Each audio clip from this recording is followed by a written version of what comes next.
Salam dostlar, bugün nəridik Skoda Octavia 2 nol dizel GRM motorunun zajqanyasını, yəni trigger qayışının sentəsini göstərəcəm.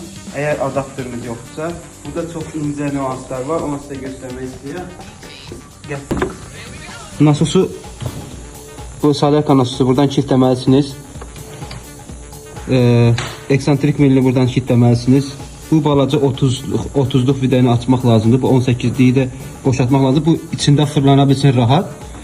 Ondan sonra sentəyi qoyursunuz. Hepsini sıxırsınız.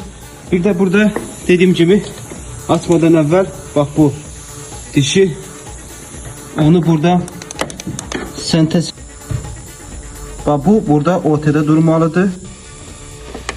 Yağ nasıl olsa buradan kilitlənməlidir. O belə. Eksantrik bir də belə. Ondan sonra pis yox.